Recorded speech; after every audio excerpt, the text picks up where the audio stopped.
I always knew I would succeed. As a boy working in my father's store, I knew that this world was made for those who could take what was theirs. Now when I look at myself in the ivory-colored mirror in my penthouse, I see a 70-year-old man who has proven it to everyone. Hubert Ebbinghaus is a name that everyone in Phoenix who has ever ordered an air conditioning or heating system knows. My company, Ebbinghaus Climate Systems, started with a small office and 2 installers. Today it's 57 employees, 3 offices throughout the city, and contracts with some of Arizona's largest real estate developers. In the desert, climate control is not a luxury, but a necessity. I realized that before anyone else, and that's why I succeeded. Taking a last sip of coffee, I walked down to the garage. My Bentley was waiting, clean and polished. Frank, my driver, knew I had no tolerance for sloppiness. I loved the feeling of power when I sat in the back seat of that car. Power and money are what make the world go round, and I learned to control both. "Good morning, Mr. Ebbinghaus." Frank nodded respectfully. "Office," I answered briefly. Looking out the window at Phoenix, I thought of Eleanor. She'd passed away 5 years ago. Pancreatic cancer, lightning fast and relentless. We'd lived together for 39 years. She was the only one who could argue with me and win. "Hubert, you smother him with your care," she often said of our son Quentin. But what did she realize? The boy needed a firm hand. If I had listened to her and not forced him to go to business school, he would have stayed with his silly dreams of photography. Now he has a promising position at an advertising agency. "Mr. Ebbinghaus, don't forget that you promised to meet Mr. Quentin at Le Grand at 6 o'clock tonight." I frowned. "That's right. Dinner with my son. He said he had something important to discuss. He'd probably ask for an increase in his share of the company again. He'd gotten unbearably pushy lately, but he's too young to be in charge. He's only 37, the brat. Quentin was always too soft, just like his mother. When he was 7, I caught him crying over a dead bird in the yard. I remember grabbing him by the shoulders and shaking him. 'Men don't cry, Quentin.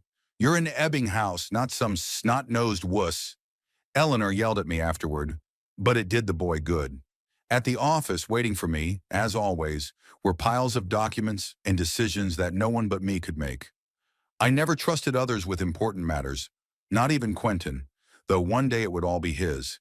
If he deserves it, of course. "Mr. Ebbinghaus," my secretary Beverly handed me a fresh pot of coffee. "Mr. Quentin called. He asked me to remind him about dinner and said he'd be alone." "Not alone?" I raised an eyebrow. "Did he say who he was bringing?" "No, sir. Just said he wanted you to meet someone." I released her with an impatient gesture. What is it with you and surprises? If he brings some photographer friend of his to talk about the exhibition again? The day passed in the usual routine. I reprimanded the foreman for missing deadlines on the Scottsdale project, negotiated a new contract with a hotel chain, and spent 2 hours in a meeting with the CFO. Power requires constant scrutiny, and I never allowed myself to loosen my grip. At 6:30, Frank was already waiting for me. Le Grand is one of Phoenix's finest restaurants with fine French cuisine and a wine cellar that I personally helped complete. I was one of the first investors in the place and now had the best table any day of the week. Quentin was already waiting when I walked in. He was sitting at our usual table in the corner of the room, and there was a girl next to him. Something in his gaze, a mixture of nervousness and determination, instantly alerted me. "Father," he stood up as I approached, "I'd like you to meet Ennis Darrow." The girl stood up and held out her hand. She was medium height, slim, with a mop of brown hair gathered in a sloppy bun. A simple dress, minimal makeup, no jewelry other than modest earrings. She looked to be in her early 30s. "It's a pleasure to meet you, Mr. Ebbinghaus." Her smile was genuine, but I noticed something about it I didn't like. Overconfidence, maybe. "Quentin's told me so much about you." "Did he?" I shook her hand more firmly than I should have. "I hope not all the stories weren't horrible." She laughed without averting her gaze. "Only the most heroic ones." We sat down. Quentin was visibly nervous, his fingers drumming on the table. I'd known that gesture since he was a kid. It was something he did when he was afraid of my reaction to something. So, I beckoned to the sommelier and ordered a bottle of Chateau Margaux 2005. "What do you do, Miss Darrow?" "I'm an elementary school teacher." She accepted the glass of wine from the sommelier with an appreciative smile. I work at Oak Street Elementary. Teacher. I barely held back a grimace. I'd never understood people who chose professions with meager salaries. That's commendable. I sipped my wine. And how did you meet my son? At a charity marathon in support of our school library. Quentin was taking pictures for a press release. Photographs. Of course he was. It's a hobby I've never been able to get him out of. At least he's using it to work at the agency instead of running around taking pictures of homeless people like he did in college. Father, Quentin cleared his throat. We have news. Something in his tone made me even more wary. He put his hand on the girl's arm, and then I noticed the ring on her finger, a thin bezel set with a tiny diamond. Ennis and I are engaged. The wedding will be in 3 months. I froze with my glass in my hand. Quentin, married, to a teacher at some third-rate school. That's, unexpected. I set my glass down, trying to keep my composure. You've been dating? 8 months. Ennis squeezed Quentin's hand. I know it may seem rushed. It might? I was being sarcastic. Quentin, don't you think such decisions require more thought? You've known this girl for less than a year. I'm 37, Father, he said with a steely tone in his voice. I know what I want. Yeah? I stepped forward. What do you want? To tie your life to a man you know nothing about? Did you even check her out? Does she have debts? Or is she in trouble with the law? Dad! Quentin raised his voice, attracting the attention of the neighboring tables. Stop it. Now! Ennis put her hand on his shoulder, calming him down. Mr. Ebbinghaus, I understand your concern. I'm a stranger to you, and you're worried about your son. That is normal. I'd be worried too if I were you. Her calm tone made me even angrier. Who was she to condescend to explain my feelings to me? Ms. Darrow, I stressed the Ms. I've been building my company for 35 years. Everything Quentin has, including his social standing, is due to his family and my hard work. You must realize that the Ebbinghauses are not an ordinary family in Phoenix. We have certain, expectations. You mean that I'm not good enough for your son? She asked it without offense, just clarifying a fact. I mean that marriage isn't just about feelings, I parried. It's a union of equals, including socially. Father, you're insufferable. Quentin clenched his fists. That's not why I brought Ennis. I was hoping you'd be happy for me, that you'd see how wonderful she is. All I see is a hasty decision. I cut off the piece of steak the waiter had brought, trying to appear indifferent. And it bothers me that you didn't even consult me. Consulted you? Quentin grinned bitterly. The last time I consulted you, I spent 4 years on an MBA I didn't give a shit about. Quentin, Ennis touched his arm again. Don't. Yes, I do. He pushed his plate away. Father, I tried to be the son you wanted me to be. I went to that damn business school. I got a job at an ad agency when I could have been a photographer. I went to all those boring business dinners and fundraisers with you. But my personal life is mine. I love Ennis, and I'm going to marry her whether you like it or not. I blotted my lips with a napkin, giving myself time to cool down. Public scenes are not the Ebbinghaus way. Listen, son, I said calmly. I'm not against your marriage per se. I'm just suggesting we take it slow, get to know each other better, maybe live together for a year or two. We're not going to live together until we're married, Ennis said firmly. It's important to me. I gave her a sizing look. So that's what this is about. Conservative values. Probably some religious girl from a simple family who saw my son as a ticket to a better life. I see, I smiled, deciding to change tactics. In that case, since you're both so determined, I should help. Weddings are expensive. I could take care of the reception at the Arizona Biltmore. It's the most prestigious place in town, and I'm well connected. We've already picked a place. Quentin shook his head. A small ceremony at the Botanical Gardens. Just close friends and family. The Botanical Garden? I didn't hide my disappointment. Quentin, you're an Ebbinghaus. Your wedding should be an event. It's our wedding, Ennis said softly but firmly, and we want it to reflect us, not some status. I looked at her, and suddenly it hit me. She was exactly as I'd feared. The kind of woman who reshapes men to suit herself. The kind who takes sons away from their fathers and destroy family traditions with their simple values. Okay, I pretended to concede. It's your decision. Where do you plan to live after the wedding? We have a house in Tempe in mind.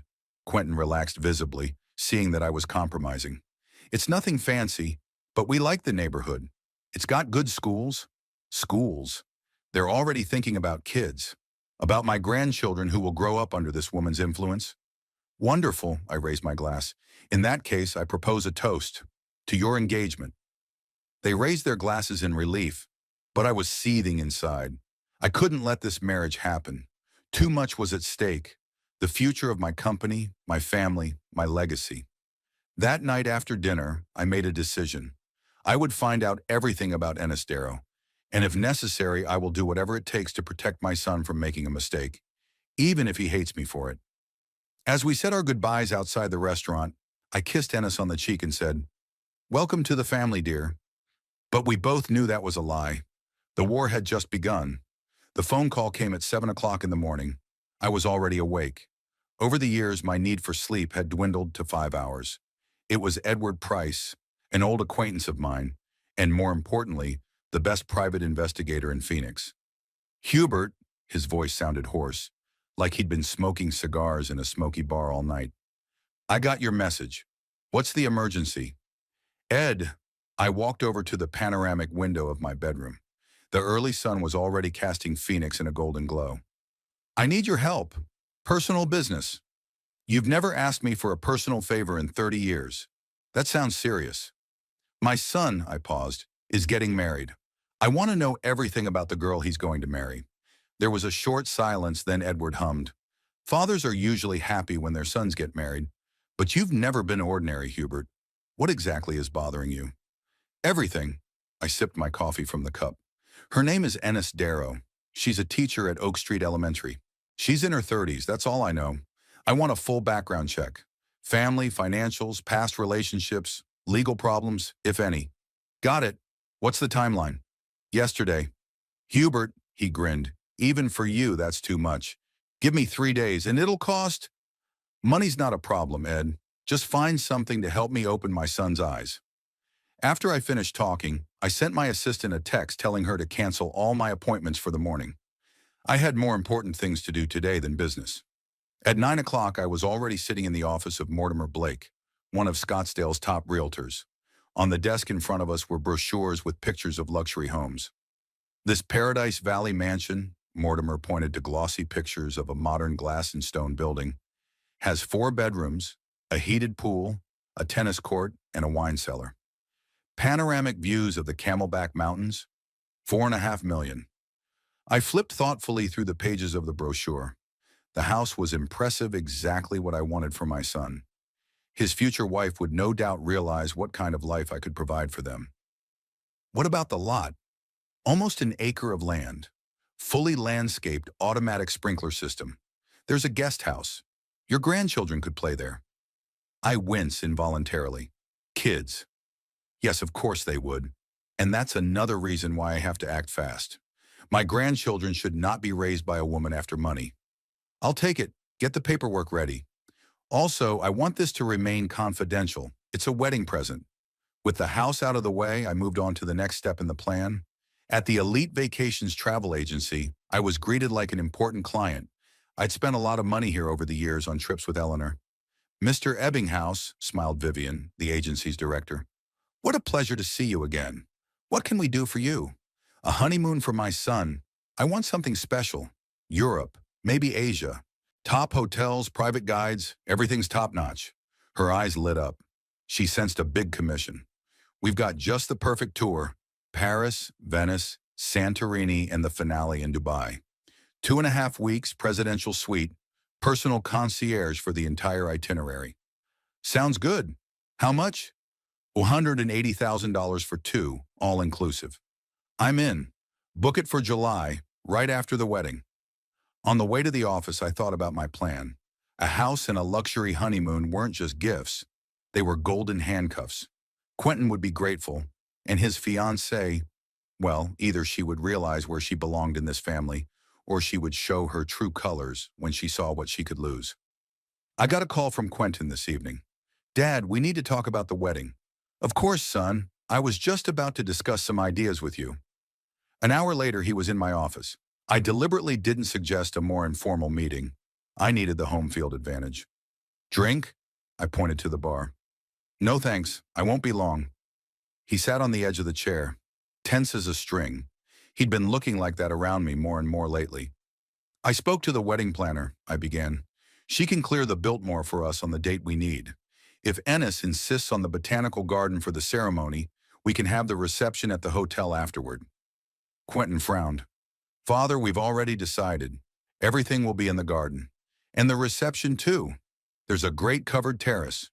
Son, I tried to speak patiently, I realize you want a chamber wedding, but I have a reputation in this town. People expect a certain level. People? He chuckled. It's your business associates who don't care about my life. Is this your wedding or mine? Don't be rude, I tapped my fingers on the table. I just want this day to be special. And speaking of guests, I've prepared my list. About 150 people. Quentin turned pale. 150? Father, we had planned for 60 at the most, and we're making the guest list ourselves. Quentin, I stepped forward, you're my only son. I want to be proud of you on this day. I want everyone to see what a beautiful family you're creating. A beautiful family? He stood up, clenching his fists. You haven't even tried to get to know Ennis. You've already decided she's not right for you. I got up too. I'm just looking out for you. And yes, I think 8 months is too short a time to make that decision. You've always been impulsive. Impulsive? His eyes sparkled. Maybe when I was a kid. But I'm a grown man now, even though you don't realize it. I dated 2 women before Ennis. Both of them you didn't like. I broke up with one after listening to you, and I regretted it. Are you talking about that journalist? I didn't hide my contempt. The one who wrote food articles for the free paper? She was beneath you. There, he pointed his finger at me. That's it, status. It's always just this. What people will think, what impression we'll make, and how I feel. You've never cared. Don't be dramatic, I returned to the table, signaling that the conversation was over. I'm offering a compromise, a garden ceremony, a reception at the Biltmore, and 100 guests instead of 150. No compromise, Father. It's our wedding, and we'll decide. When he left, I poured myself a double whiskey and went to the window. Quentin had never confronted me so openly before. It was all her. This woman was already starting to distance him from me. The next morning, Edward sent the first report. Ennis Darrow, 32 years old, born in Eugene, Oregon. Father is a truck driver, mother is a nurse. Bachelor's degree in education from the University of Oregon, then a master's degree from Arizona State. In Phoenix for 6 years. Finances are modest. Mortgage on a small apartment, student loan almost paid off. Credit history is clean. No trouble with the law. Too clean. There's no such thing. There's got to be something else. 3 days later, I met Edward at a small cafe on the outskirts of town. What did you find? I asked without preamble. Edward pulled a folder out of a worn leather briefcase. Not as much as you'd hoped. Ennis Darrow is an ordinary teacher. Loves her job. The kids adore her. Colleagues speak well of her. She was in 2 serious relationships before your son. First guy was a college classmate. They parted amicably. The second was a doctor who wanted her to quit her job and take care of the house. She refused. Interesting, I noted that detail. What else? She volunteers at the animal shelter on weekends. She sings in an amateur choir. She lives modestly, but she's debt-free.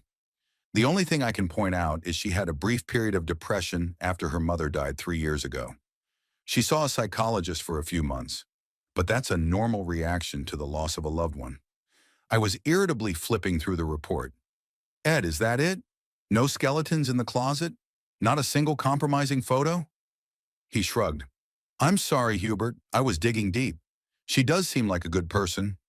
Maybe you should be happy for your son. I slammed the folder shut. I'm not paying you for advice, Edward. Walking out of the cafe, I was furious. Even my trusty detective couldn't find anything to help me convince Quentin. But I wasn't going to give up. I decided to come at it from the other side. That same day, I went to Oak Street Elementary School. Elegantly dressed, carrying a bouquet of flowers, I looked like a caring parent or grandparent. I'm looking for Mrs. Darrow, I told the secretary. She's teaching my grandson. I wanted to personally thank her for her work. I was escorted to the classroom. Class was over, but Ennis was still there, hanging children's drawings on the walls. She turned around in surprise when she heard my footsteps. "Mr. Ebbinghaus, what are you doing here?" I apologized for the sudden visit. I handed her the flowers. "I was in the neighborhood and thought we should get to know each other better." She accepted the bouquet cautiously. "It's unexpected." "Thank you. This is an impressive classroom." I looked around at the walls lined with children's artwork and educational posters. "I can see you put a lot of thought into your work." "I love my students," she smiled, but there was tension in her eyes. "Mr. Ebbinghaus, did you really come all this way to give me flowers?" "Straightforward." "Lacks tact. Another disadvantage." "I wanted to apologize for our first meeting. I'm afraid I was too harsh. A mother's instinct, you know, to protect her child." "Paternal," she corrected me. "What?" "You have a paternal instinct, not a maternal one." I grinned. "Of course, I misspoke. You see, after Eleanor died, I had to be both father and mother to Quentin. He told me a lot about his mother." Her tone softened. "He said you were very happy together." "Yes." I walked over to her desk, looking at the framed photos. "You know what she taught me? That true love takes time. We dated for 3 years before we got married." Ennis calmly gathered her things into her bag. "Every relationship is unique, Mr. Ebbinghaus. What worked for you may not work for others."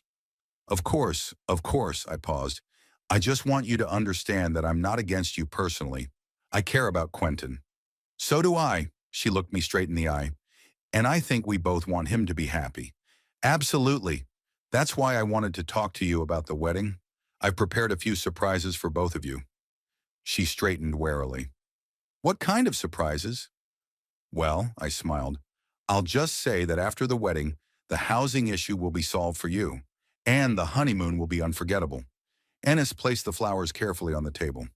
"Mr. Ebbinghaus, I appreciate your, uh, attention, but Quentin and I have already planned everything. We were saving for our honeymoon in Costa Rica, and we've looked at a house we can afford." "Costa Rica?" I couldn't hide my disdain. "Honey, it's a middle-class resort, and a house in Tempe? You deserve better. Quentin deserves better. We're happy with what we chose." Her voice became firm. "And I prefer you discuss such things with both of us, rather than coming to me behind your son's back." It was a rebuke, direct and unequivocal. I felt anger rising inside me, but I held it back. "I just wanted to please you." I forced out a smile. "But I see I was too hasty. I apologize." As I walked away, I caught a glimpse of her pulling out her cell phone, no doubt calling Quentin. Well, let her. I'm just getting started. That evening, a storm blew in. Quentin burst into my house unannounced, his face contorted with rage. "Why the hell did you show up at Ennis's work?" He shouted so loudly that the butler looked out of the dining room in fright. "Are you following her?" "Lower your voice." I kept my cool. "I just wanted to get to know your fiancée better." "What's wrong with that?" "You were snooping, trying to bribe her with your gifts." I sighed and invited him into the study. When the door closed, I turned to him. "Son, I'm doing this for you. You are my only child, my heir. Everything I have will be yours. I just want to make sure you don't make a mistake." "The only mistake I'm making," his voice trembled, "is that I'm still letting you interfere in my life. You've always done that, controlling my every move, deciding who I should be friends with, where I should go to school, who I should work for. And look where you are now." I raised my voice. "You have a prestigious job, social standing, financial stability. It's all because of me." "No, Father, not because of you, but in spite of you. I hated business school every day. I hated my job at the agency. I did it all just to earn your approval. But I won't do that with Ennis." "She's turning you against me." I grabbed his shoulder. "Don't you see? She wants to take you away from your family." Quentin shook off my hand. "You're the one pushing me away. Ennis and I have drawn up a guest list. You'll get an invitation. Come alone, no surprises. And don't even think about gifts like houses or trips. We don't need those." When he left, I sank into a chair. The war was taking a serious turn, but I hadn't used my greatest weapon yet. Money might not seduce this woman. Well, let's see if she can resist another temptation. Quentin's wedding was 3 weeks away, and I knew that the time for maneuvering was rapidly diminishing. My attempts to gather dirt and influence the wedding plans had failed. This woman, Ennis, was tougher than I'd anticipated. Quentin grew increasingly distant, almost stopped returning my calls. The final straw was his announcement that he and Ennis had refused my help in organizing a rehearsal dinner. Sitting in my office overlooking Phoenix at night, I leafed through the photos Edward had managed to get. Ennis with the kids in class. Ennis with my son in the park. Ennis walking a dog from the shelter where she volunteers. The ordinary life of an ordinary woman. Nothing to hold on to. I slammed the folder shut and poured myself a whiskey. It was time to face the obvious. Traditional methods weren't working. A direct approach was needed. I remembered the story of my competitor, Gerald Hightower. 10 years ago, he had tried to poach my key engineer by offering him twice as much money. I didn't play his game. Instead, I just bought his company and fired Hightower himself. A straightforward decision. In the morning, I called Ennis at her work number. Her voice sounded wary. "Mr. Ebbinghaus, what can I do for you?" "I need to talk to you, Ennis, personally and privately. If it's about the wedding, it's best to discuss it with Quentin. This is between you and me. Please," I made my voice sound almost pleading. "20 minutes of your time. It's very important." There was a long silence. Finally, she said, "Okay, I'll be free at 3 in the afternoon. We can meet at the corner cafe near the school." "Thank you." I allowed myself a smile. The first step was taken. Cafe Corner was an unremarkable place, with worn sofas and creaky wooden floors, a far cry from the establishments I usually frequented. I arrived early and chose a table in the far corner, away from prying ears. Ennis showed up at 3 sharp, with a bag over her shoulder and a stack of notebooks in her hands. Her hair was pulled back into a simple ponytail, and she wore minimal makeup on her face. She spotted me and headed toward the table, her gait confident and relaxed. "Mr. Ebbinghaus," she sat down across from me, placing her notebooks on the table. "I don't have much time. What did you want to talk about?" "Do you mind if I call you Ennis?" "I don't mind," she ordered coffee for the waitress. "Ennis," I folded my hands in front of me, "I'm a straight shooter. I don't like to beat around the bush, so I'll be blunt. I don't think your marriage to my son is a good idea." Her face expressed no surprise, only a slight weariness. "You've already made that clear, several times. Anything else?" "Yes."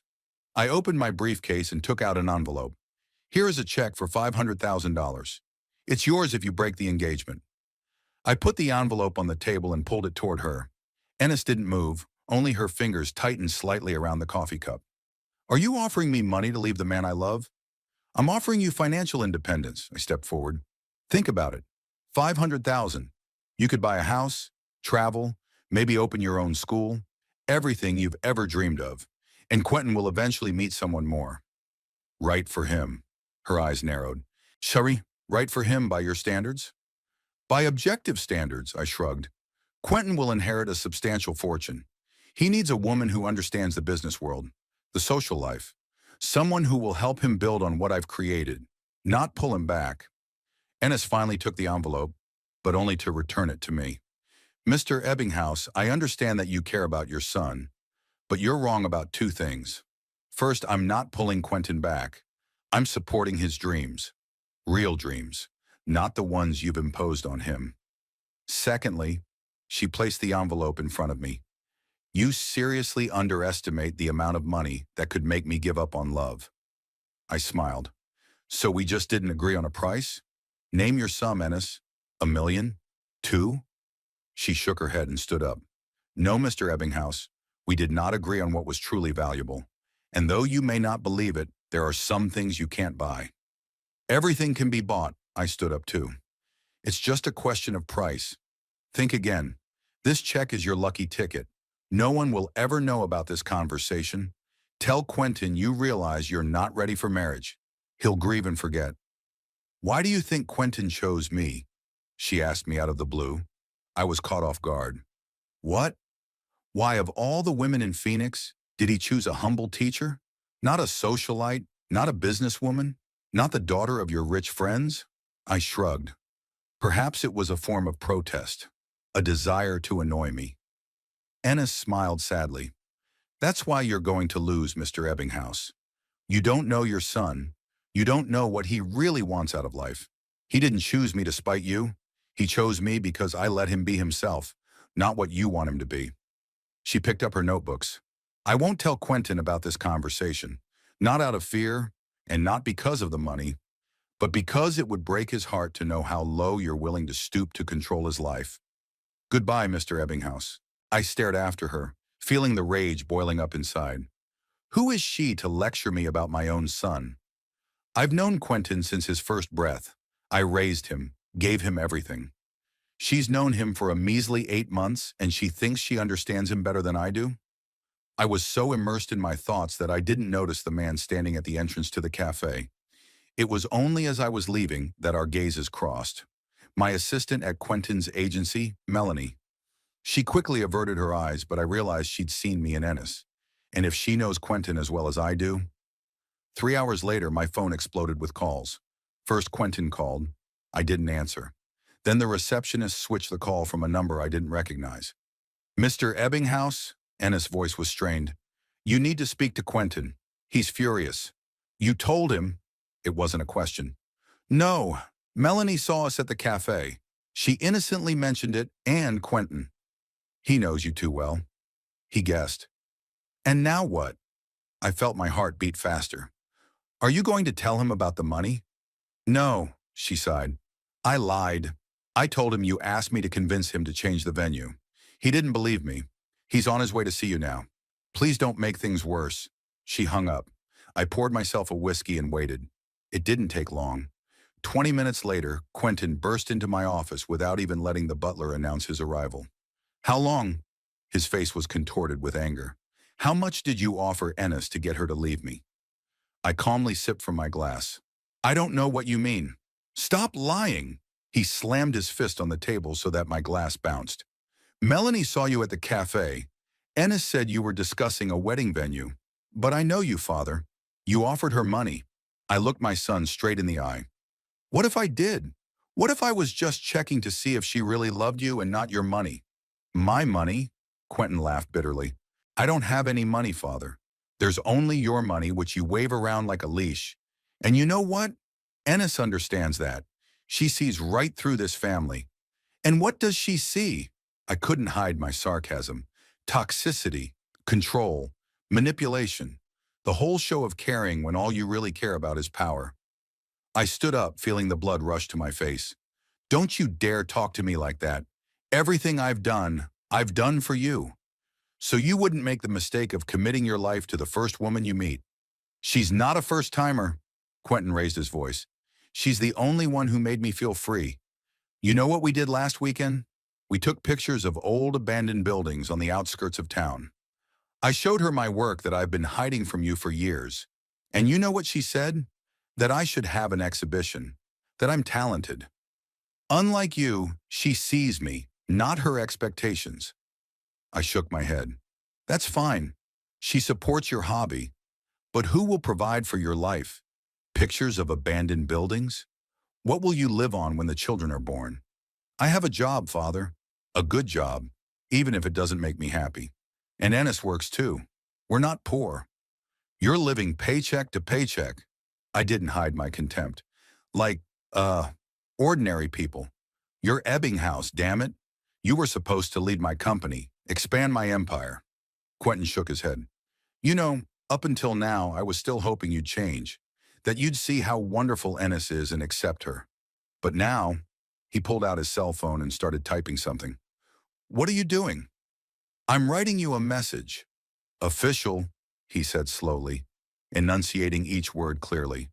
You shouldn't be at my wedding.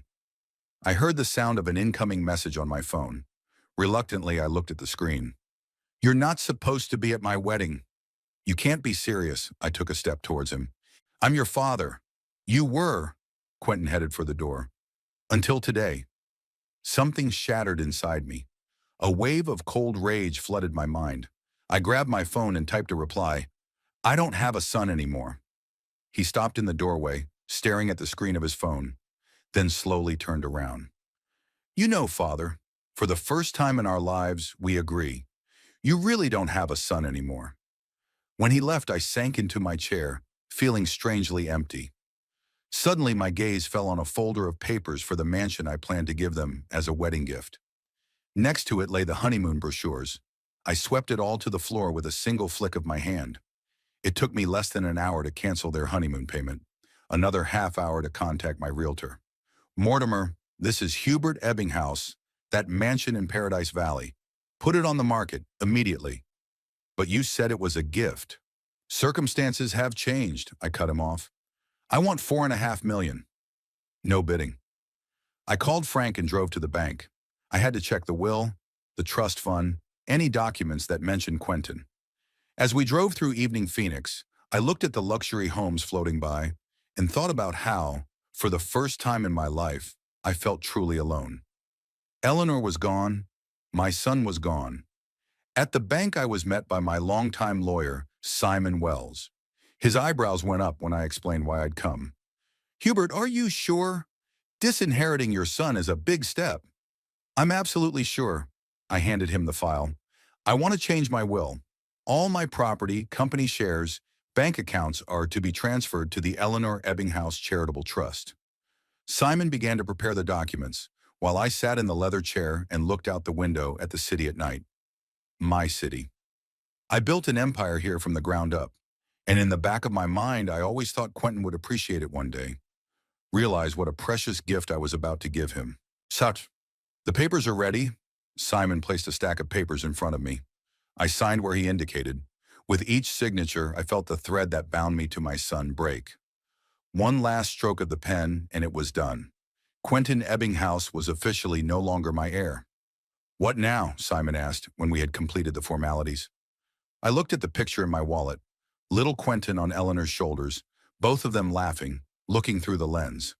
The picture had been taken by me on our last vacation together, when Quentin was 10.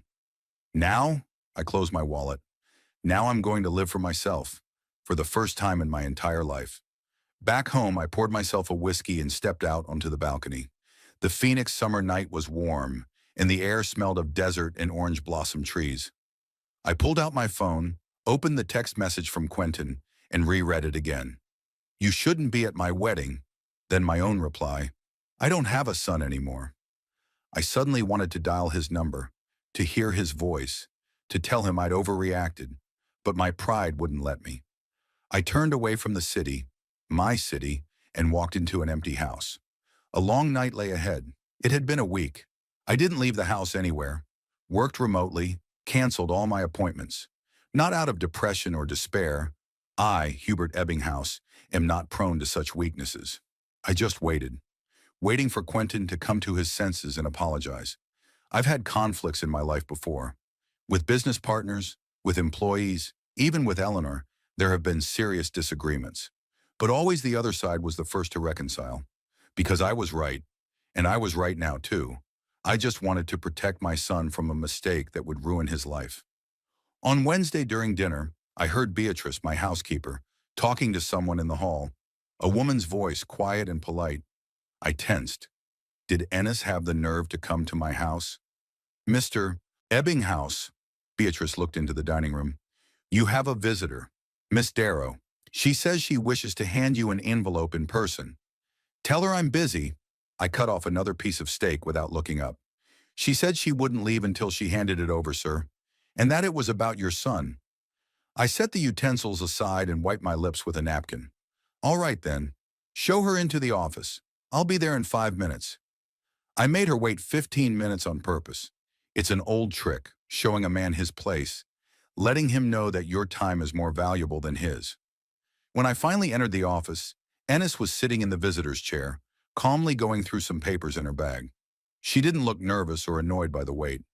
Ms. Darrow, I sat down at the table without offering her tea or coffee. To what do I owe the pleasure? She pulled a white envelope from her bag and placed it on the table. Good evening, Mr. Ebbinghaus. I've come in person because I think it's the right thing to do. There's a letter here for you. From me, not Quentin. He doesn't know I'm here. I haven't touched the envelope. What's it about? About us. About you and your son. About what happened. Are you here to tell me the wedding's off? I couldn't hide the hope in my voice. Ennis shook her head. No. Quentin and I are getting married in 2 weeks, as planned. Just read the letter, please. In private. After I've gone. She stood up, adjusting her simple gray dress. Don't walk me out. I'll find my way out. When the door closed behind her, I stared at the envelope for a while. What could it possibly contain? Demands? Threats? Or maybe a tearful plea for forgiveness?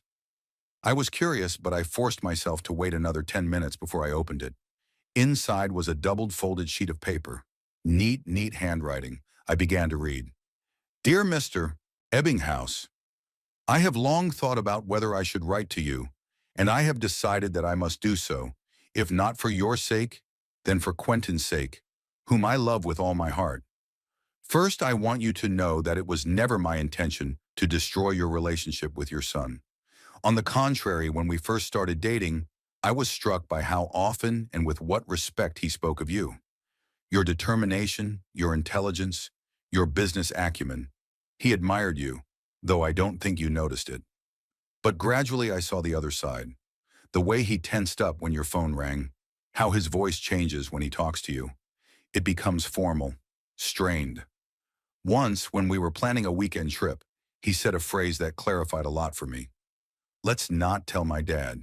He won't approve anyway. That was before you even knew about me. He already knew you wouldn't approve of his choice. Any choice. Because what matters to you is what you think is right. I understand your position. You built an empire from the ground up. You want your son to carry on your work, to build on it, and you see me as an obstacle to that. An ordinary teacher, no connections, no wealth, out of your league. Maybe you're right. I really don't fit your image of the perfect daughter-in-law, but you're missing the point. Quentin never wanted your empire. His passion is photography. He's shown me his work, and it's beautiful. There's so much life in them, so much emotion. When he talks about photography, his eyes shine. When he talks about business, they go out. I know you offered me money to leave him. $500,000 is a lot of money for a teacher. But what you don't understand is that it's not about money or status or social standing. It's about Quentin and me making each other happy. We complement each other. We see the world the same way. When he told me you disinherited him and canceled our honeymoon, do you know what he did? He laughed. Not out of grief, not out of anger, out of relief. Now I am truly free, he said. Now I can live the life I want, not my father. It broke my heart, Mr. Ebbinghaus, because no son should feel relieved to sever his relationship with his father. It is unnatural. It is a tragedy. I'm not writing to ask you to return the inheritance or pay for the honeymoon. We'll manage on our own. I'm writing because I want you to understand that by your actions, you have not protected your son from a mistake. You have only confirmed his deepest fears, that your love has always been conditional, that you didn't love him, but the image of your son that you created in your imagination. You may think me naive. You may despise my simplicity or lack of ambition as you understand it. But I know one thing. True love is unconditional. It doesn't require a person to change. It accepts him for who he is. Our wedding is in 2 weeks. We'd be honored if you'd come. Not for me, for Quentin, for the boy you once loved just for being your son. Think about it. Sincerely, Ennis Darrow. I reread the letter twice, then folded it neatly and returned it to the envelope. A strange emptiness spilled inside. I'd expected pleading or anger, but not this understanding. In a way, it was worse. If she'd been yelling and accusing, I might have been strengthened in my opinion that she was unworthy of Quentin.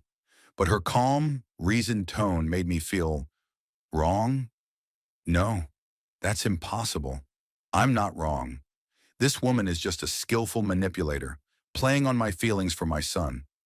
I crumpled the envelope and threw it in the wastebasket. But at night, lying awake in my huge bedroom, I remembered a phrase from the letter. When he talks about photography, his eyes shine. When he talks about business, they go out. And the image of Quentin, little Quentin, with his first camera in his hands surfaced before my eyes. His delight as he showed me his first pictures. I remember how irritably I brushed it off. It's just a hobby, son. Don't spend too much time on it. In the morning, I took the letter out of the basket, smoothed it out, and tucked it away in my desk drawer. It didn't change my mind, but something inside kept me from just throwing it away. Over the next few days, I plunged into work with double the energy. I was the earliest in the office, the last to leave. I did 3 complicated deals, started negotiations to buy a rival firm in Tucson, threw a huge reception for key clients. All so he wouldn't have to think about his son's wedding, which was inexorably approaching. The Paradise Valley mansion sold in 4 days. A San Francisco technology magnate looking for a second home in Arizona didn't haggle and paid full price, $4.5 million. Mortimer called me with the enthusiastic news, expecting me to be pleased with such a quick transaction. Great, I replied dryly. Let my lawyer handle the paperwork. Somehow this news was not satisfying. The house should have been a symbol of my victory, proof that I was right, but instead I felt nothing but emptiness. On Friday, the week before the wedding, Reginald Hampton, the father of Quentin's friend from high school, came to my office unannounced. We hadn't spoken to each other in 5 years, since our sons had gone to different cities. Hubert, he shook my hand, his round face expressing genuine concern. I hope you don't mind my visit. I was passing by and thought I'd drop in on an old friend. I knew it was a lie. My office was in the business district, and Reg was a dermatologist with a practice across town. Of course, Reg. What brought you here, really? He squirmed uncomfortably in his chair. Well, to be honest with you, Michael called me yesterday. We talked about Quentin's wedding. Mike's flying in from Chicago especially for it. He and Quentin are still good friends, you know? Mike mentioned that you wouldn't be at the ceremony. I turned away to the window, not wanting him to see the look on my face. Quentin and I are having a disagreement about his choice. His fiancée? Reg asked cautiously. Mike spoke very warmly of her. They'd met when Mike had visited last year. Something prickled inside. Michael Hampton, Quentin's best friend since high school, was already dating Ennis. Knew about her long before I did. I'm sure he did, I replied dryly. Reg was silent for a moment, then continued in a soft tone. Hubert, I know it's none of my business. But as a father, look, I remember our boys growing up together. Remember that tennis tournament when they were 14? Quentin lost in the finals, and he was so upset. And I told him that second place was the first place among the losers. I smiled involuntarily at the memory. He took offense and didn't talk to me for 2 days. Yes, Reg smiled too. Our sons have grown up. They have their own lives, their own decisions. And sometimes we don't like those decisions. What's your point, Reg? I turned to him. My point is that life is too short to waste on pride and resentment. When Catherine died, his voice trembled. Reggie's wife died of a stroke 3 years ago. I reevaluated a lot of things. I realized that family is the most precious thing we have. Everything else, money, status, jobs, it can all be lost in an instant. And family, a family can be lost because of your own stupidity, the inability to admit when you're wrong. I crossed my arms over my chest. You think I'm wrong? I think you have a choice, Reg stood up. You can stand by your opinion and lose your son. Or you can step up and maybe gain a new part of the family. But it's up to you, friend. He walked away, leaving me alone with my thoughts. All day I couldn't concentrate on work. Reggie's words, Ennis's letter, memories of Quentin all jumbled in my head. In the evening I pulled out an old photo album I hadn't opened since Eleanor's death. Here's Quentin, just a baby, taking his first steps. Here he is on my shoulders at the zoo, and here is his first day of school, holding his new satchel so proudly. And another photo, teenage Quentin with his first serious camera, a gift from Eleanor for his 15th birthday. I was against this gift, thought photography was a waste of time, and Eleanor simply said, Hubert, let the boy find his happiness. I closed the album, feeling something pinch in my chest. Why had I never seen what I was doing with my son? Why was I so sure I knew what was best for him? The next morning I decided to drive to the botanical gardens where the ceremony was to take place. It was my first visit there. I had previously considered the place not prestigious enough for an Ebbinghaus wedding, but now, walking along the shady paths among the flowering cacti and exotic plants, I began to understand why they had chosen this place. It was peaceful, beautiful, and somehow authentic. No ostentatious luxury, no unnecessary glitz, just natural harmony. At the far end of the garden, I saw a white archway lined with flowers and rows of chairs already arranged for the ceremony. Nearby stood a young woman with a clipboard, apparently the organizer. "Excuse me," I approached her. "The Ebbinghaus Darrow wedding?" She looked at me with a professional smile. "Yes, that's right. Are you a guest?" I hesitated. "Who am I? The groom's father? An outsider? Yeah, an acquaintance of the family. I just wanted to see the place." Sure. The ceremony will be here." She pointed to the archway. "Then the reception on the covered terrace. Nothing extravagant, but very heartfelt. They make a lovely couple." "Do you know them well?" I asked in surprise. "Not really," she shrugged. "But you can always tell when people really love each other. They're like that. You know how they look at each other? Like no one else exists." I nodded and walked on, leaving her with her lists and plans. My head was full of thoughts. Ennis's letter, Reggie's words, now this girl. Everyone was talking about the same thing. Love. Real, sincere, unconditional love. The same love I'd apparently long since forgotten.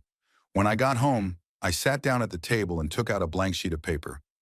I started to write a letter back to Ennis, but the words wouldn't come. How to explain the complexity of my feelings? Anger, frustration, fear of losing my son, fear that he would repeat my mistakes. And then it hit me. I wasn't afraid that Quentin would make the mistake of marrying Ennis. I was afraid that he would be happy without my control, that he would find his own path, a different path than the one I had planned for him. And that fear made me what I'd always despised, a weak, petty man, unable to let go of control.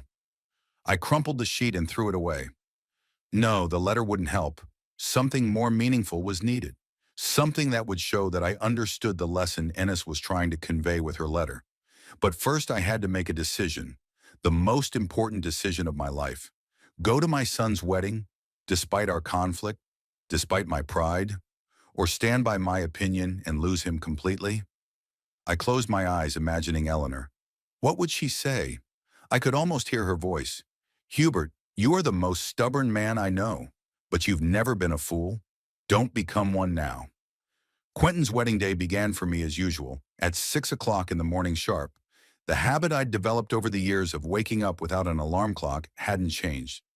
I lay staring up at the bedroom ceiling as the first rays of the Arizona sun streamed through the blinds, leaving streaks of light on the walls. The wedding would begin at 4 in the afternoon.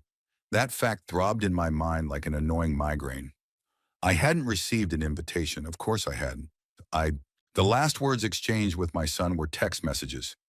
"You are not supposed to be at my wedding, and I don't have a son anymore." After that, silence. No calls, no texts. A dead zone. I got out of bed and walked to the window. Phoenix stretched out before me, a city I had once considered my own. Now it seemed alien, indifferent to my personal drama. "Sir, your coffee," Beatrice, my housekeeper, set the tray on the bedside table. "What can I get for breakfast?" "I don't want anything," I waved it away. "Just coffee." She paused in the doorway. "Sir, if I may, today is Mr. Quentin's wedding, isn't it?"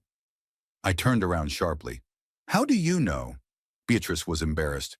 "Mr. Quentin called yesterday, asked if you'd be home today. I said I didn't know your plans." "Quentin called. Not me, my housekeeper. He asked about me." "What does that mean? That he's hoping I'll show up after all? Or does he just want to make sure I don't ruin his day?" "Thank you, Beatrice. You can go now." I turned away, not wanting to show my excitement. When she left, I drank my coffee and took a shower. Then I stood in front of the dressing room for a long time, looking at the rows of suits. What to wear on your son's wedding day that you weren't invited to? In the end, I chose a casual business suit. I wasn't going anywhere.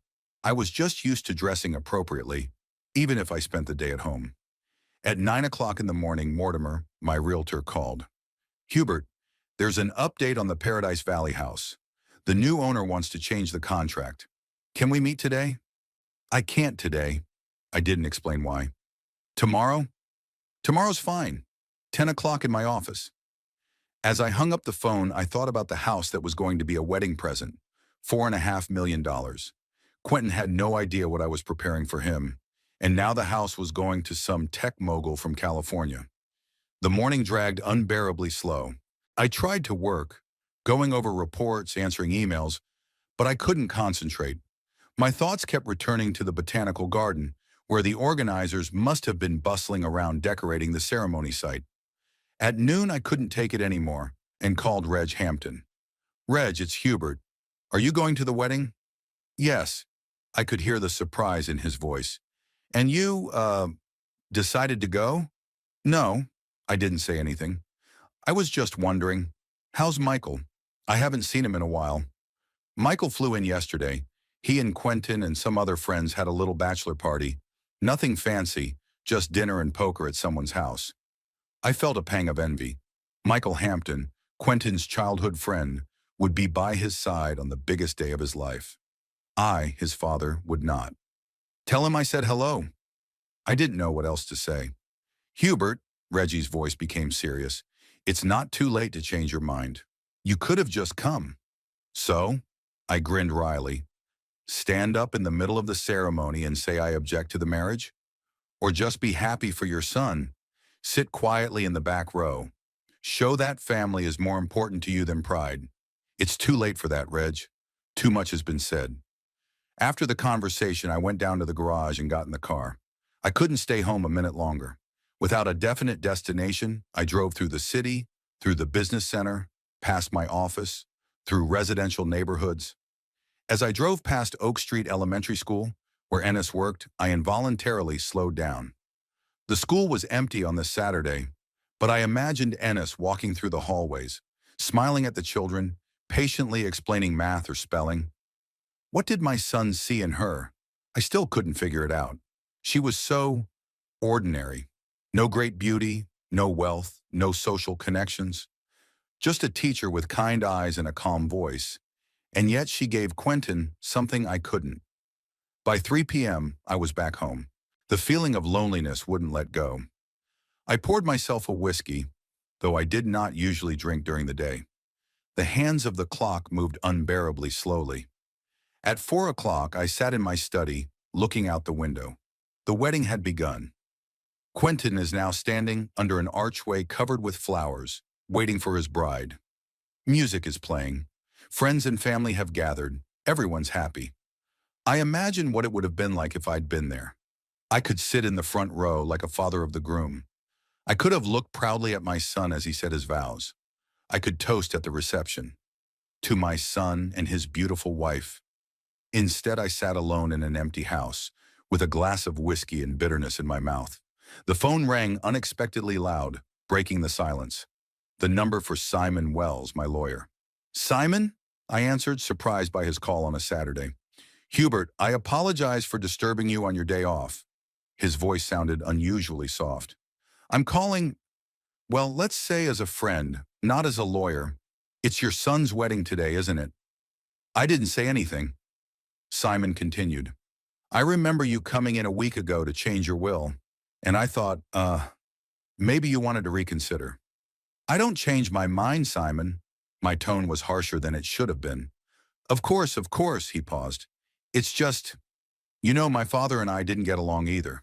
We didn't talk for years. And then he died, and all that's left is regret for the words we never said. What's your point?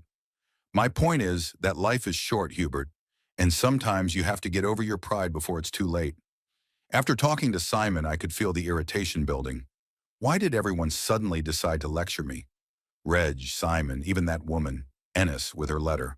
All so wise, so understanding. None of them had built a business from scratch, created an empire, provided their son with the best education and opportunities. I stood up and walked over to the bar to pour another whiskey when the doorbell rang. My heart skipped a beat. Was it Quentin? Maybe he'd changed his mind, canceled the wedding? But on the doorstep stood Frank, my driver, in casual clothes, jeans and a simple shirt. Frank? I was surprised. It's my day off. What are you doing here? Sorry for the intrusion, Mr. Ebbinghaus. He looked embarrassed. Yeah, well, I was at your son's wedding. I just came from there. I froze. You were invited to Quentin's wedding? Yes, sir. I drove him to school for 10 years. We bonded, you might say. He was always such a polite boy. Frank, my driver, was invited to a wedding I was banished from. It was almost funny. So what do you want to do? I asked, not inviting him in. Frank pulled an envelope out of his pocket. Quentin asked me to give you this. And he said the door's always open to you, if you change your mind. He handed me the envelope and quickly left. I closed the door and returned to the office, clutching the envelope in my hand. Inside were photographs, 5 or 6 wedding pictures. The first showed Quentin standing under the archway, wearing a dark blue suit. He looked like a grown, confident man, not at all like the boy I was trying to control. In the second photo, Ennis was walking down the aisle toward him.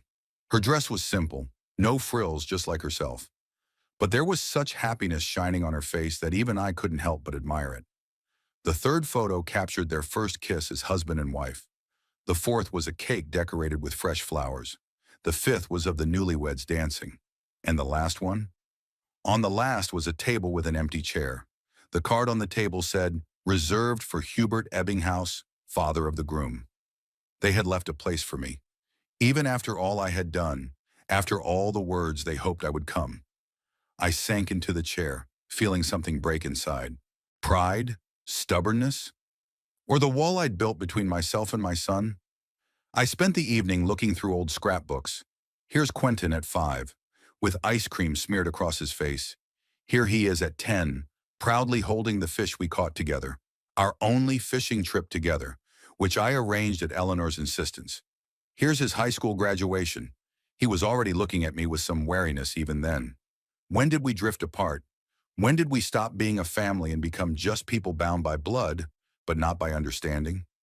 Maybe it was when I made him turn down an internship with a famous photographer and go to business school instead, or when I ridiculed his first girlfriend, an artist, for her impractical dreams. Or did it happen gradually, day by day, with every word I said, every decision I made for him? At midnight, I was sitting in the dark with a glass of untouched whiskey when the phone rang. An unfamiliar number. "Hubert Ebbinghaus," I answered mechanically. "Mr. Ebbinghaus, it's Michael Hampton." The voice was mature, confident, but I still recognized him as the boy who had hung around our house endlessly during my school days. "I'm sorry to call you so late. I'm at Quentin's wedding. I heard music and voices on the phone, and the reception was in full swing. Michael," I tried to keep my voice steady, "I haven't heard from you in a while. How was Chicago?" "Fine, thank you. Mr. Ebbinghaus, I'm calling because—" He hesitated. "Quentin doesn't know I'm calling, but I thought you should see this." A few seconds later, my phone vibrated. A video message had arrived. I opened it. The video showed Quentin giving a toast. He was standing with a glass of champagne, surrounded by guests.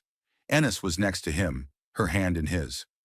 "I want to thank all of you for sharing this day with us," Quentin was saying, "especially those who have traveled a long way to be here. Mike from Chicago, Lisa from Seattle, Aunt Doris from Boston." He paused and his face grew serious. "There's one other person who should have been here today. My father. We have a complicated relationship, but I want you all to know he taught me a lot. Perseverance, determination, willpower. And even though we've gone our separate ways, I'm grateful for everything he's given me." He raised his glass. "To my father, Hubert Ebbinghaus. I wish you were with us today, Dad." The video ended. I sat, stunned, with the phone in my hand. "He misses you," Michael said quietly into the phone, "even if he won't admit it. Thank you, Michael." I could barely speak. "For the call, and for the video. It's not too late to come. Everyone would be happy." "No." I shook my head even though he couldn't see it. "It's their day. I'd only ruin it." After the conversation, I sat still for a long time. My son raised a toast to me. After everything I've done, after trying to ruin his wedding, humiliate his fiancée, disinherit him, he still considers me his father. I walked to the window. Phoenix at night shone with thousands of lights. Somewhere out there, among those lights, my son was dancing with his wife. They were happy. Without me. in spite of me. And somehow that didn't make me angry. Only endless fatigue and a pinching sense of loss. At 3 in the morning, when I still couldn't sleep, the phone rang. Quentin this time.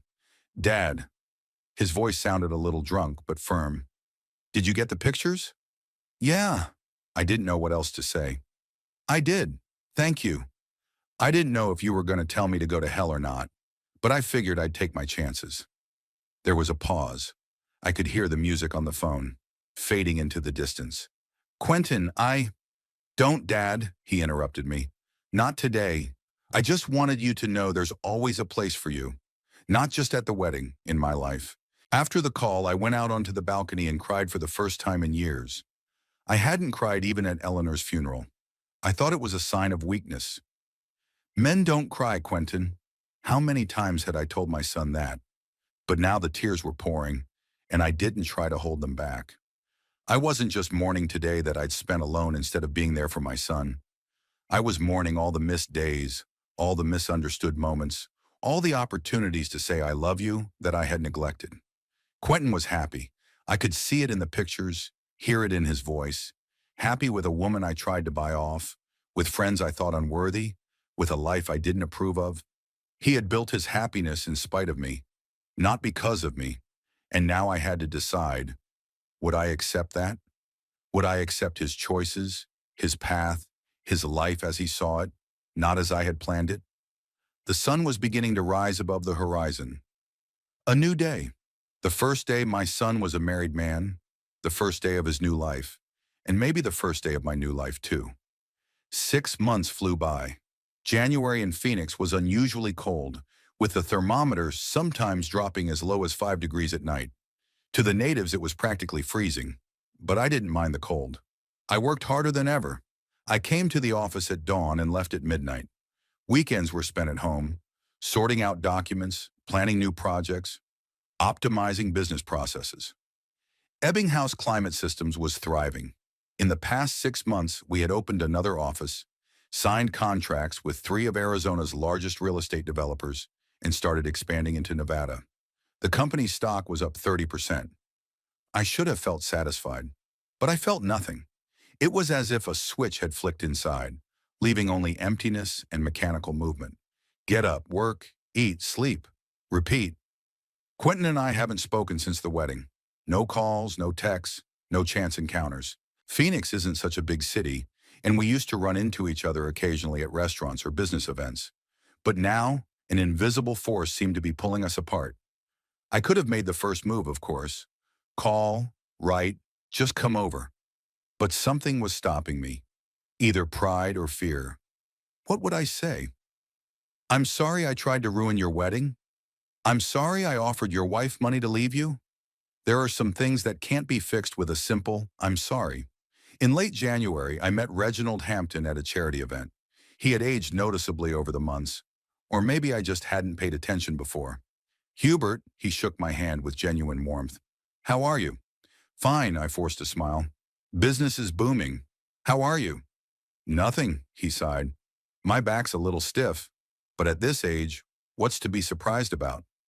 Michael makes me go to the pool 3 times a week. He says if I don't, I'll turn into a question mark. Michael's still in Chicago? I tried to keep my voice casual. Yeah, he's got his own architecture firm there. He's gaining momentum. I nodded, taking a sip of champagne. I wanted to ask about Quentin, but I didn't dare. Reg, however, could read my mind. I talked to your son last week, he said, lowering his voice. Mike keeps in touch with him. I tensed. Yeah? How's he doing? Good, from what I understand. He and Ennis have moved to Portland. Portland? I couldn't hide my surprise. Oregon? But why? Reg shrugged. Quentin had gotten an offer to work at some famous photography studio, specializing in architectural photography. Looks like he's finally decided to do what he loves. I lowered my eyes. Photography. The passion I'd been trying to stifle in him for so long. And now he's moved 2,000 miles away to finally do what he loves. So he left the agency? I asked. Yes, I think he tendered his resignation right after the wedding. We stood at the buffet table, surrounded by a noisy crowd of people in evening clothes, but I felt infinitely lonely. And Ennis? I forced myself to say her name. Does she teach? Reg hesitated. I don't know about teaching. Mike said he paused as if hesitating whether to continue. She's pregnant, Hubert. About 5 months pregnant. They're expecting in April. Pregnant. 5 months. So the conception took place shortly after the wedding? Quentin's having a baby. I'm having a grandson or granddaughter. A blood from my blood that I'll probably never see. I see. I finished my champagne in one gulp. Well, congratulations to them. Hubert, Reg put his hand on my shoulder. It's not too late. Call him. Go to Portland. Do something before it's really too late. We've been over this, Reg. Some bridges are burned forever. Nonsense. He shook his head. There are no burned bridges between father and son. Sometimes it just takes more effort to rebuild them. I changed the subject, and soon our conversation turned to safe topics: golf, politics, business. But inside me, everything was turning upside down. My son was expecting a baby, starting a new life, without me. That night I couldn't sleep. I tossed and turned in bed, replaying Reggie's words over and over in my head. Finally, at 3 a.m., I got up and went into my office. I pulled out the old photo album I'd been carrying around with me all these months. I opened it to the page where there was a picture of Quentin when he was 8 years old. He was holding a camera, a cheap Polaroid I'd reluctantly bought him for his birthday. Glued next to the snapshot was the first picture he'd ever taken of himself, a blurry, inept portrait of Eleanor. She was laughing, looking through the lens. In the corner in childish handwriting was written, "My first picture. Mommy is the prettiest." I ran my fingers over the inscription. My son had always loved photography. It had been his calling since he was a little boy. Why hadn't I seen it, or didn't want to see it? In the morning, I called my assistant. Find me information on photography studios in Portland that specialize in architectural photography, especially ones that had recently hired new employees. An hour later, I had a list on my desk. 3 studios fit the description. I looked at their websites. Portland Perspectives looked the most likely. They specialize specifically in architectural photography and had recently expanded their staff. I called the number listed, introducing myself as a potential client interested in photography services for a new office complex. We need someone with experience in modern architecture, I said. Do you have such specialists? Sure, the receptionist replied.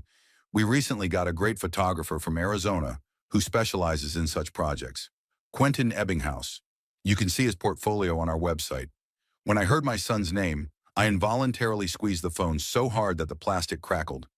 Thank you. Yeah, I'll contact you later.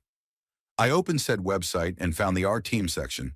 And there he was, Quentin, smiling from the photo, professional camera around his neck. The bio said, Quentin has taken his unique perspective from the desert landscape of Arizona to the green of Portland, where he continues to explore the interplay of nature and architecture through the lens of the camera. Below that were links to his work. I clicked and froze. The photos were stunning. Skyscrapers, bridges, historic buildings, all taken from unusual angles in special lighting. Each picture told a story. You could feel the hand of a master in each one. My son was talented, truly talented, and I'd never admit it.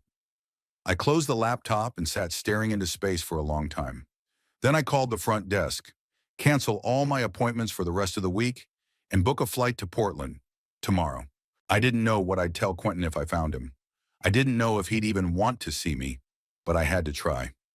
In the morning, however, as I was packing my suitcase, Simon Wells called. Hubert, I'm sorry to bother you, but there's a serious problem with the contract on the Las Vegas project. I need you to attend the negotiations in person. Today. Simon, I can't. I have, personal business. Hubert, his voice became tense. There's $30 million at stake. If we don't settle this today, the project could fall through. I hesitated. On the one hand, the business I'd devoted my life to. $30 million in the company's reputation. On the other, an attempt to repair a broken relationship with my son that will probably end in nothing. Okay, Simon, I'll be there. But it'll take a day at the most. I'm flying to Portland tomorrow. Of course, he breathed out in relief. The negotiations dragged on. First for a day, then for 2. The problem was more complicated than Simon had anticipated. By the end of the week, I was still in Las Vegas, negotiating amendments to the contract and settling differences between the parties. Every night I thought about calling Quentin, just to call, to hear his voice, to tell him I know about the baby, that I wanted to be a part of his life. But I didn't. First, I convinced myself it was better to do it in person. Then I convinced myself that I had to finish my contract first. And then I just couldn't find the words. When I got back to Phoenix, I went back to work. The Las Vegas project required constant attention. There were new opportunities in San Diego. The company was growing, and I was growing with it. In mid-March, I happened to run into an old acquaintance, Philip Brown, who had returned from a business trip to Portland. "You won't believe this, Hubert," he said over dinner at a restaurant. "I think I've seen your son. In Portland, imagine that." I froze with fork in hand. "Chunam, really?" "Yeah, he was taking pictures of the new cultural center.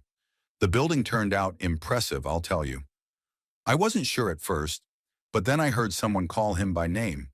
He got older, broader in the shoulders, and there was a pregnant woman next to him. His wife, I presume? I didn't go over. I wasn't sure he remembered me. "You did the right thing." I tried to keep my voice steady.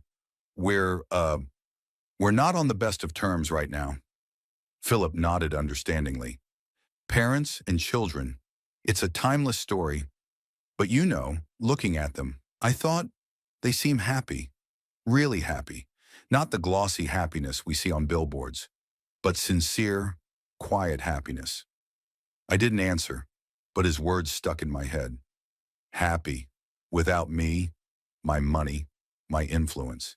They built their happiness on their own, and I was left with my business, my millions, and an empty house. In April, when the baby was due, I checked my phone every day. Somehow I was sure Quentin would call. He'd announce the birth, asking me to come over. But the phone was silent. I could have found out myself through Reg, through Michael, through mutual friends. But something stopped me. Maybe it was fear of finding out that they'd rather I stayed in the dark, to not be a part of their new life. In the 20s of April, I noticed a small notice in the newsfeed on a local portal. Former Phoenix resident Quentin Ebbinghaus won a prestigious architectural photography contest in Portland. There was a photo, Quentin in front of the exhibit gallery, award in hand. Next to him is Ennis, with a huge belly, smiling at the camera. I printed out that photo and put it in the top drawer of my desk. Occasionally I would pull it out and look at it. At my son who succeeded in spite of, not because of, me. At the woman I tried to buy off and she turned out to be exactly what Quentin needed. On their future child, my grandson or granddaughter, whom I may never see. In early May, I found an envelope in the mail with no return address. Inside was a picture of a newborn baby wrapped in a blue blanket. On the back in neat handwriting was written, Oliver Hubert Ebbinghaus, born April 28, 2025, 3 pounds 800 grams. Mother and baby are feeling well. Oliver Hubert. They named him after me. After everything I'd done. After all the attempts to ruin their happiness. They gave my grandson my name. I didn't know if it was Quentin or Ennis who sent the picture. Probably a mutual acquaintance. But it was a sign, a step towards me. And what did I do? Nothing. I put the photo in my desk drawer with the other memorabilia. I planned to call, to write, to go. But as the days went by, I kept putting it off. Pride, fear, or just an inability to admit I was wrong. By the end of May, I'd signed the largest contract in the company's history, outfitting a new resort complex in Scottsdale. $50 million. My shareholders were ecstatic. The company's market value had doubled in a year. I was even richer. In June, I sat in my office looking out over Phoenix at night. 70 years old, a successful business, a multi-million-dollar fortune, respected in the business community, everything I'd been striving for all my life, and utter loneliness. I had a son, a daughter-in-law, a grandson. Somewhere out there in Portland was my family, a real family, not the kind measured by numbers in bank accounts. I pulled out my phone and found Quentin's number, the same one I'd gotten 6 months ago. My finger hovered over the call button. One call could change everything. One call could have started the healing process, but I didn't press the button. Put the phone back down, maybe tomorrow, or a week from now, when I find the right words, when I was ready. In the meantime, I was alone with my wealth, my pride, and my regrets. In a big empty house where there would never be children's laughter. Where there would never be family dinners, arguments, reconciliations, all the things that make life real. I turned off the light in the study and went to the bedroom. Tomorrow would be a new day. New meetings, new contracts, new millions. And maybe a new chance to muster up the courage to do the one thing that matters, reconnect with my son. Or not. Because sometimes even the strongest people are too weak when it comes to admitting their own mistakes. In the meantime, I fell asleep alone, surrounded by everything I'd bought and without anything that actually had a price.